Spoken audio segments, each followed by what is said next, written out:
Fëmijë të rritur që lëvizin nëpër rrugët e qytetit me duar të shtrira duke kërkuar mëshirë nga kalimtarët e rastit është një dukuri që në kontinuitet e shoqëron qytetin e Gostivarit dhe jo vetëm. E numri i tyre është shumë fishuar gjatë muajit të Ramazanit.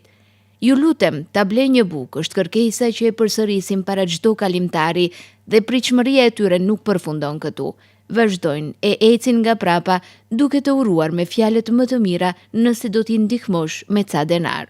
Gostivarasit i njohin lypësit e këtij vendi dhe nuk ngurojnë t'u ndihmojnë e t'i përfshinë në të gjitha aksionet humanitare që zhvillojnë në këtë qytet. Por kohëve të fundit vërehet numër ndjeshëm i madh i lypësve që vinë nga qytete të tjera.